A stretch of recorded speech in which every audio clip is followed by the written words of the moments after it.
All right. Hi, everyone. All right. Week 5, you guys. This is crazy. It's flying by. How's everyone doing? If you guys have any questions or want to chat about anything before we start, feel free to unmute. We are here. I definitely want to start today's call with like clearing some stuff up with intermittent fasting, because I know it's like it can be very confusing. Like, how long? When do I do it? What is the real reason?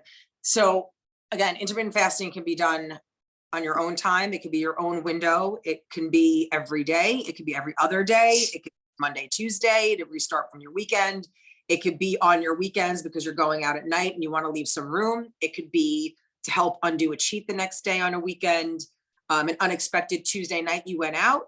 Wednesday, I'm just like, all right, I'm going to break it down. I'm just going to have a fast. I'm going to like let my body reset, and I'm going to use the energy that I had because of an unexpected evening.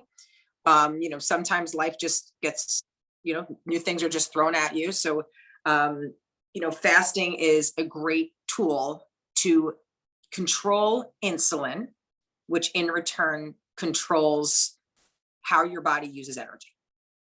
So with the absence of insulin, sugar in your bloodstream, the body's going to seek energy, not from food, from stored energy, which is inside of your cells.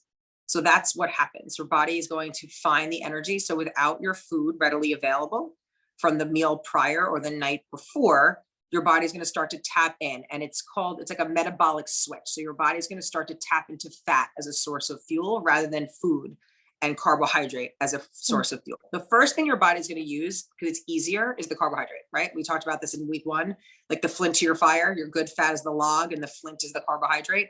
So flint is really, really easy to use. So your body's going to find that first.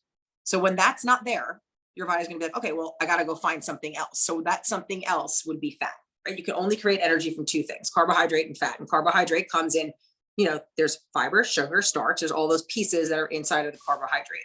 So obviously the type of carbohydrate depends on how quickly the energy is converted, but the first thing it's going to do is that, and then it's going to move into fat. So without your food there, it's going to start to seek and search it. And that's what the idea is of intermittent fasting, for it to dig deeper, to break it in so your body can then return and use fat as a source of fuel rather than food. So the longer you stay in a fast, the more you're going to use the fat that's stored. Right. So if you're going into a fast and you're finding yourself, you're having these unbearable cravings, it's probably because your body doesn't know how to use fat as food yet.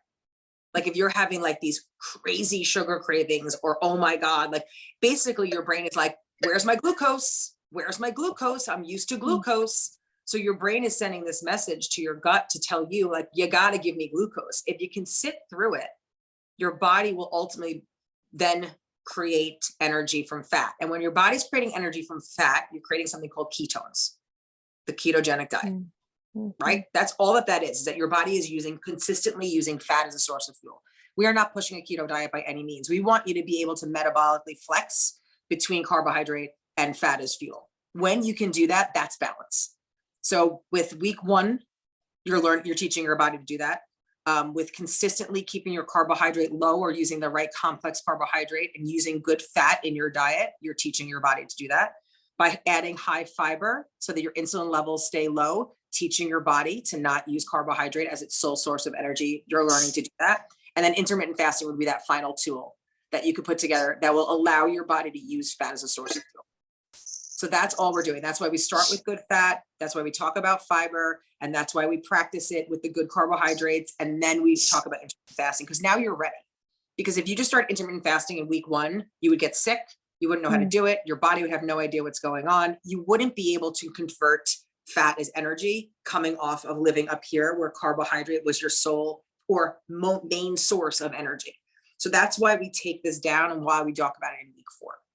So with that, I hope that clears up some stuff on intermittent fasting. So like the longer you do it, then there are periods of time, like if you do it for 18 plus hours, you're going to something called autophagy. So this is less about weight loss and fat. This is about killing off dead cells that we're not needing. It kills off cancer cells. So there's so many pieces to it.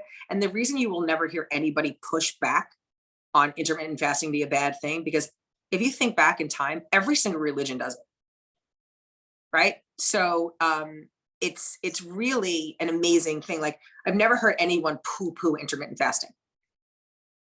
because it's weaved into everyone's beliefs in some way, right? So this is why we take you from week 1 all the way to week 4. So if you're intermittent fasting right now and you're feeling like your energy is going up, that's amazing. That means that you are metabolically able to use fat as fuel. That is a really, really good feeling. When you feel clearer, when you feel like you're more focused or you're sleeping better, that means that you are capable of using fat as fuel. If you're still feeling really sluggish, take it slower. Every time you come back to a fast, your body's like, oh, I've been here. Oh, I've been here. It's no different than going to the gym.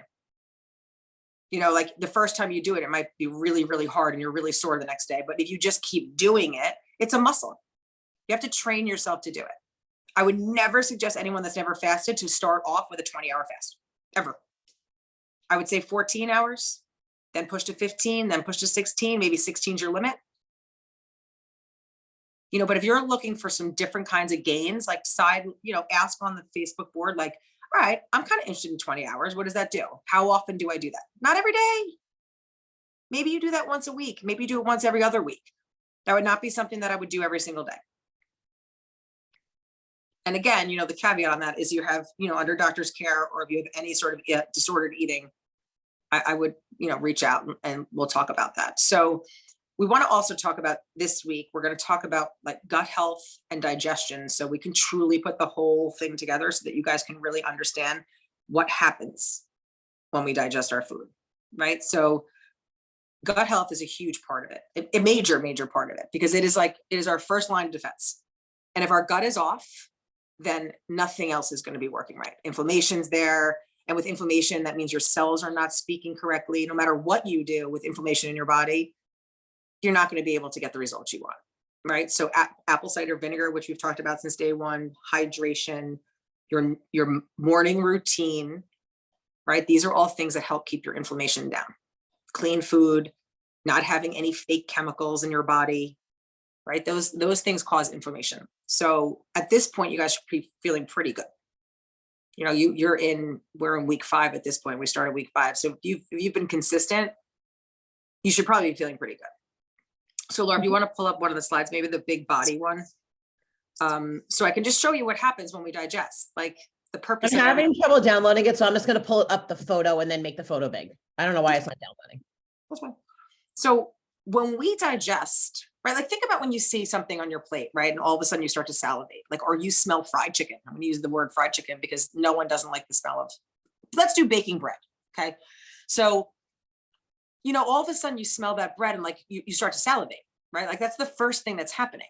Your saliva is meant to have enzymes in it to help break down your food, right? There's a whole that triggers the whole system to start. So when you start to salivate, you take a bite of your food. Our teeth are there for a reason. Our teeth are our first line. We start to chew and we start to break down, which is why we say, slow down, eat slower. Let your teeth do what they're supposed to do. Break down the food into smaller molecules, right? And then it goes through your body and it goes into your stomach. Your stomach is obviously everyone here has probably had acid reflux, heartburn. It's awful. It is so painfully acidic that if it does not stay in your stomach, it can burn you, which is why acid reflux is so painful. So think about your stomach, that muscle in your stomach being like it's like a punching bag. So like you've chewed now, right? You made it into smaller pieces. It goes down, it goes into your stomach. And now your stomach has these acids in there. And it's literally like punching it, like a punching bag. One side, it's liquefying your food so that we can then move through our entire system. So, this is not where the nutrients happen. This is where it's all broken down. And then the second that starts to break down, it starts to move into your small intestines. Your pancreas, once again, gets involved with the insulin because it's going to get the glucose. And also the pancreas also puts another hormone into your stomach so that your stomach acid dilutes, right? So it shuts it off because if your stomach acid went into your small intestines, you'd have some big problems. So it's diluted by the time it's moving out of your stomach. This takes some time. This doesn't happen in a second, which is why let your brain work. Are you really full? Wait 20 minutes because the message has not been sent yet that you're full to your brain. So eat slow down. If your portion seemed right, walk away. If you're truly hungry 20 minutes later, maybe you need a little bit more fat or a little bit more of a portion. Perfectly fine, right? Every day is different. So once it's in your small intestines, this is where everything's absorbed. This is where the food comes out, the nutrients are absorbed, it goes into your bloodstream, the insulin goes into your bloodstream, and this is where the whole energy starts to flow, right? So if you see that bloodstream there, the insulin, the glucose, we've done this last week, right? It moves in, one's the key, one's the glucose, it goes inside of your cell to be converted as energy. That's that big box on the bottom. That's all happening in that small intestine area. Now, whatever is left over continues to move on, right? So the fiber, if you're eating fiber, is going to continue to move on and then move into your lower, right? Your large intestines.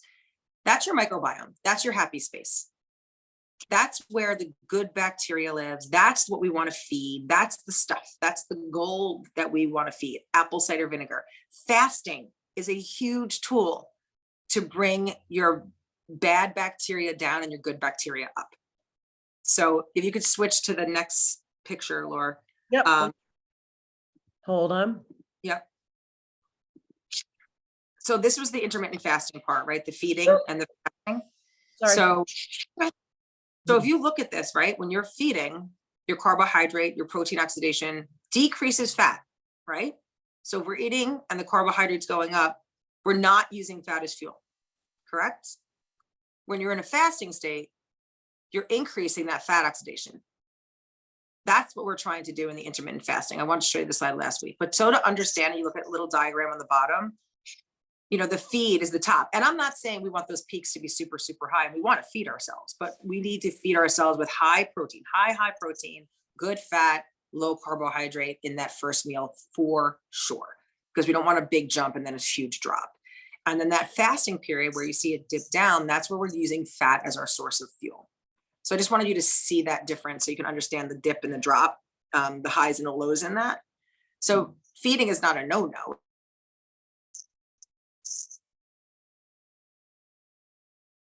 Oh, did we lose her? I think we lost her. Well, she's frozen. Hold on.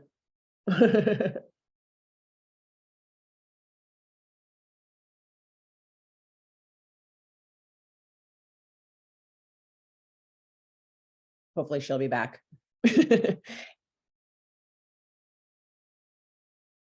She's really good at explaining this, so I just let her roll with it. Anyone have any questions on this so far? It can be a little bit confusing, but as I said, like as she was saying too, like no one's ever been negative about intermittent fasting. I have tried it multiple times. I've used multiple intermittent fasting all the time and have tried some longer fasts and they have been fantastic. So we'll definitely dig deeper into that. Let's see. I will make sure. Let me just make, she's going to try to get back in here. Get her to pop back in. Let's see. She's trying to connect back in. I don't want to ruin her parade.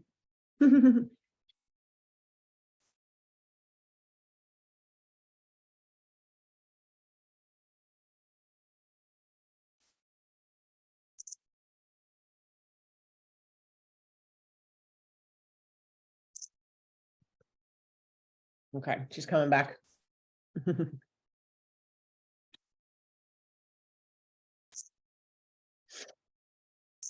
Have you guys tried intermittent fasting this week or anything? Has anyone tried it? It's not for everybody, but it is definitely something to try. And even if, as we said, start with, you know, just talking to somebody before and she goes, well, I stopped eating like 8 o'clock at night and then I eat at like 11. So that's like already 15 hours of a fast. So you can even start with baby steps, just like 1 hour, you know, 2 hours, that kind of thing, you know? So we lost you. I don't know. My computer booted me out and then wouldn't let me back in. So on my phone. Froze and then, yeah, we're just talking about lengths of intermittent fasting. Okay. I will reshare my screen. So the next one I just want to talk about so we can understand what gut health is and what we mean by healthy gut. So let's go up to the one that has like the, looks like the little fingers, like the little. Yep. Hold on. This will be our last slide. I'm not going to bother you with slides anymore. Oh, So there we go. So healthy gut, bad gut, right? So your immune system starts there, right? We talked about inflammation just now. We talked about inflammation. So if you look at the healthy side, right, like it's like a barrier. So if you think about what your gut is armed. Like think about having like 5 layers of like people there, like arming you for, you know, if like too much antibiotic, too much Tylenol, Advil, Aleve, any type of painkiller, poor diet sodas, anything with chemicals, overeating. What'd you say? Stress, Stress can stress. Yeah. cause that lining to get like even a little pinhole, right? So if you look at like, I really do not like the word leaky gut. It is like an umbrella of like something wrong with your stomach, because we don't really know exactly where to pinpoint it. But leaky gut is a good word for it. So right, if you have a healthy gut and everything's staying inside, right? Nothing's leaking out of your gut. Everything's armed. There's no the barriers there. I mean, it's pretty tough to ruin it. Like, but time, I mean, listen, if we're all sitting here, we're in our 30s, 40s, 50s, over time, we might have done some damage to our gut. So repairing it is by eating clean, like you've been doing, apple cider vinegar, probiotic foods, all the things that we'll talk about. So you don't want a hole. There could be a tiny little pinhole. If you have a tiny little pinhole, any of that bad bacteria leaks out and goes into your bloodstream. You might get brain fog. You might have achy joints, swollen. Like you might think you're arthritic, but you're really not. It's just you have like a pinhole in your gut and all the bad bacteria is getting out. We want to keep the good bacteria in and kill off the bad bacteria. Can I say And something? yeah, of course. So I had a leaky gut issue, and some of my blood work came back with markers for arthritis. Mhm. And I have never really had joint pain, right? And have not had, there was other things going on, but I thought that was super interesting that, sometimes something in your bloodstream can mimic that kind of stuff. As simple as, or it could cause you joint pain, right? Joint achiness, something as simple as, having that bacteria and those bad gut bugs in your bloodstream can really wreak havoc on things. So I just wanted to throw that out there, that was part of my blood work. And I thought that was super interesting. And Lori does everything right. And sometimes you just get a bad bacteria from a food or something that you can't control. Like you're doing everything right, or you have too much stress in your life at a moment, and there's nothing you could do except try to like find the reason, go, stay the path. Maybe there's a different sort of supplement that you need to be on. Like Lori went through a whole thing. She's feeling great, but she took the time because her body was telling her something wasn't right. Right. And it wasn't by choices she was making. So, there's other reasons that you might have a gut issue. So, some people just have an intolerance to certain foods, but they don't have a gut problem, but like maybe everything that's healthy on paper is just not healthy for them. Like somebody that has like IBS, or somebody like I could eat garlic, Lori can eat garlic, but if you have IBS, when you eat garlic, what happens to you is very different than happens to me. That garlic in you literally ferments. And if you've ever seen something ferment, it gives off gas and it's bloating you. Garlic is perfectly healthy on the list of healthy things, but sometimes it's just not healthy for you. This is why we like from the beginning, like to write down, like, this made me feel good. Every time I eat this, I'm feeling a little bloated. Well, what's in it? It's something that you're probably intolerant to. So this is what your gut should look like, healthy gut. We don't want that leaky gut. So if you have any gut issues, our suggestions are intermittent fasting, right? Clear out the system. And then once you're done fasting, setting yourself up with a prebiotic, probiotic food. So that would be something like kefir, which either love or hate. I have to put people on it that absolutely love it. It's fermented milk. It kind of is like a combination between like Greek yogurt and milk, I guess, heavy cream. It's thick. I'll go get you some. I love it. I get the unsweetened flavor, and like I just like literally have a quarter cup a day. Or sauerkraut, but it has to be raw fermented sauerkraut, kefir, kimchi, pickles, Greek yogurt. Those are things that come with natural prebiotic. So your best bet is, if you're coming off of a long fast and we're trying to heal a gut, is to first put in the prebiotic, right? Let's put the prebiotic in there. But for the prebiotic, the probiotic, you need a prebiotic. Prebiotic is those fibers, like chia seeds. It's actually really hard to eat prebiotic food. I take mine in a powder form. It's in my green powder in the morning that I love. My morning routine, and just has it in there. The Organifi greens has prebiotic in it. So I just guarantee, because it's really hard. I mean, it's like eating dandelion and like raw onion. Like it's not, chia seeds, which is great. I mean, you can have chia pudding. But we could put a list together, Laura. Let's remind me to do that. A list of like prebiotic stuff and what we do. Yep. Because the best thing if you're trying to heal a gut is to put the prebiotic, probiotic in together before, while your gut is completely cleared out, right? There's nothing in there. And then move on to your food. So like typically I come home from, I'm about to break my fast and I'll take like 2 tablespoons of either my fermented sauerkraut or a swig of my kefir. And then I start eating my lunch, just so it's there. So I'm protecting myself. And then I'll go into whatever my lunch is, which is usually a high, fiber meal. And apple cider vinegar. It's kind of a non-negotiable, guys. It's like magic. It's not expensive. You need to get it in every day. I don't care what time you get it in. If you're going out for a big cheat, it's a great thing to take before because it helps with your insulin, but it really does help with gut health. So if you haven't figured out how to get apple cider vinegar in yet, please raise your hand because we need to get that in there. Dawn, I think you were fasting with it and sipping on it. That was amazing. I mean, like that is like a win-win, right? Like you're on a fasted state, you're drinking the apple cider vinegar, your body's like, this is amazing, right? So you're putting in fermented, right? Apple cider vinegar is fermented. You're putting that in and then you're going into your meal. That's awesome. I mean, I think it wasn't easy, but it wasn't that difficult. I told you adding cinnamon was totally, I mean, I couldn't do it without it. Couldn't do it without it. But is there anything else besides using like the liquid form of apple cider vinegar? Is there a gummy? There is a that gummy. you can, okay. Because maybe a gummy is easier. Yeah, no, there is. That's what I was just going to say. If you can't get it in, the second option is, and we'll put up a good brand for that. It's a pill, actually. Some are in a gummy, some are in a pill. But yes, there are. Some of it's gimmicky, some of it's definitely gimmicky, so I wouldn't just pick anyone up. We'll put up the best brands for it. So safely get that in. But sure. I mean, like even in your apple cider vinegar tea, like even if you make tea and you put a drizzle of the apple cider vinegar in with a little lemon and some and you just sip it, like that's okay too, plus the pill. Like if it's just something that's soothing for you, like mine's in my water, but I put like ginger powder, I put salt, and I put the apple cider vinegar in here, or I put the LMNT, the element flavors, like they have really fun flavors right now, like mango jalapeno, and like it's just sodium and magnesium in a flavor, but it's all natural with a dash of the apple cider vinegar. You almost don't taste the apple cider vinegar. So we'll post those up too. I think I posted them up a while ago, but I'll post them back up. So it's just a nice way to get your water in with your apple cider vinegar.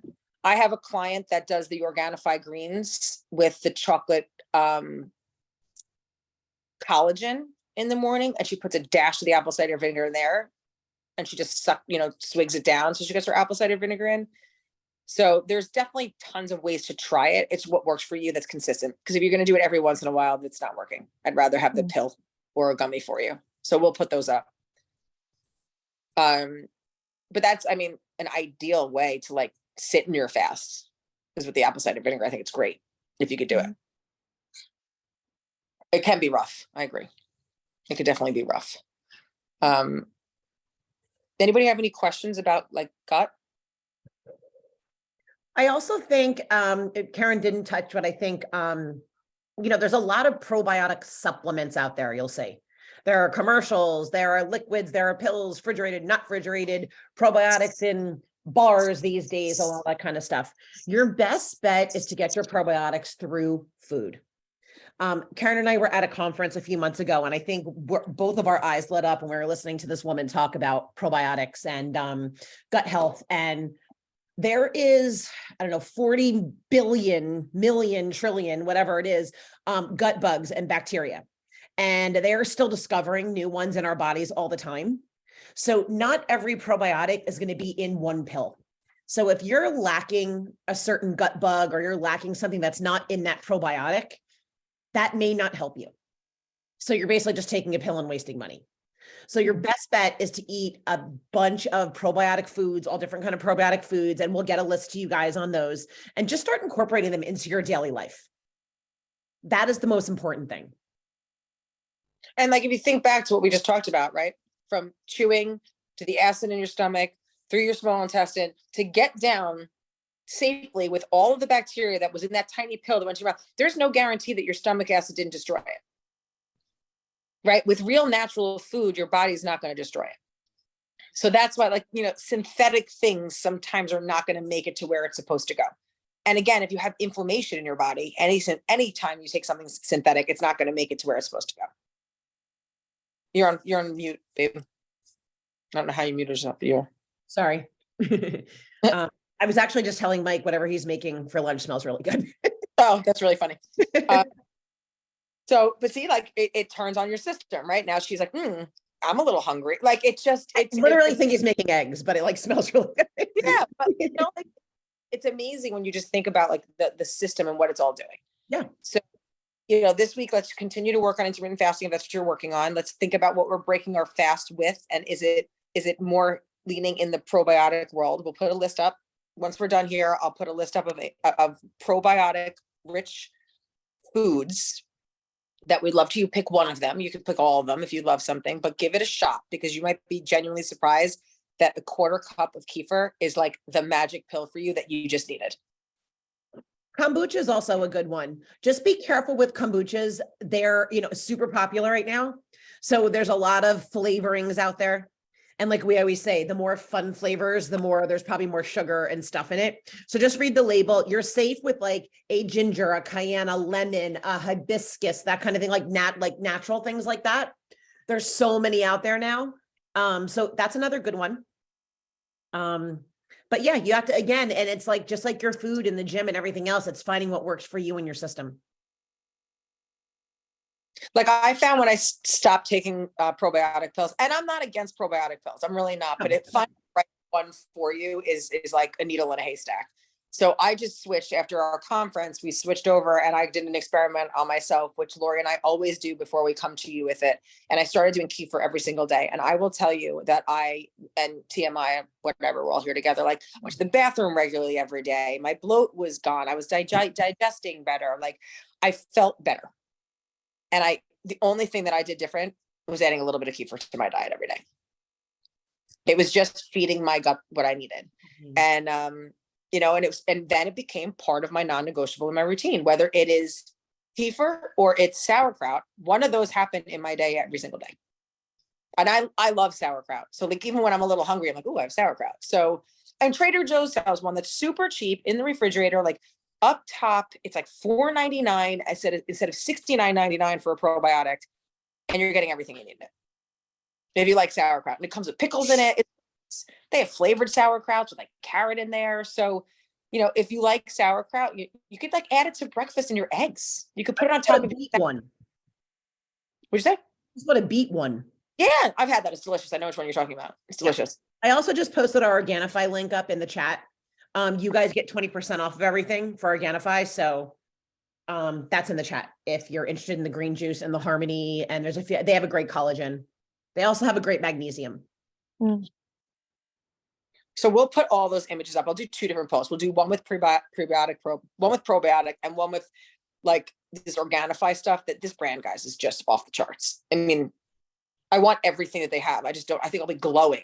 I think there's just, and we don't want you to spend money that you don't need to spend. But when you find what works for you, it's worth the money, because it's just your health. So we have some posts to get up for you guys so that I'll get the pills free for the gummies. For the brand, for apple cider vinegar. Awesome. You guys, I love that you guys keep coming on. I love it. Because otherwise, Lori and I would be talking to each other, which we do all the time. But Well, keep reaching out, guys, and let us know as you start adding these things back in. So now you're in the fun stage of, now we've cleansed, we've gotten our inflammation down, and now we're trying to add things in to keep moving forward, to be healthier, to make us feel better, to make us, like Karen said, make us glow, make us sleep better. So this is the fun part, figuring out what works for you. So keep us posted on anything. We're going to get these posts up for you and let us know how it's going. Can I ask a question real quick? Yeah. So I made the detox soup last night and I added ground chicken to it just because I was trying to make it thicker. I mean, I don't want to say any downfall with it. I couldn't think of one or I wouldn't have done it, but is that a good idea? Right. Or okay? I think it's a great idea. Sometimes I do rotisserie chicken in it. Okay, yeah, I just felt like I wanted to try to mix it up a little bit. My husband is like, I'm not eating this bowl of vegetables again. So I'm like, I added chicken this time. So I added a bag of frozen cauliflower rice in one time just to make it like, yeah, I tried it after you did that the one time. I've made it the 3 different ways. I've made it the way it's listed with the cauliflower rice, and then last night I tried it with the ground chicken, and I thought it was a nice mix. yeah, So. and you'll keep trying things. You'll keep like adding stuff, and I call it my garbage soup, whatever I have in the fridge. Sometimes I'll add parsley or whatever, just make it fun. So yeah, chicken totally great idea. And again, the chicken, all that did was up level that soup. So now it's got a ton of protein in it. Right. And there's no negative in that at all. Awesome. Great. All right, guys, keep us posted and we'll talk to you this week. All right. Thank you. Have a good day. You. Wonderful. Thank you. Bye, Dawn.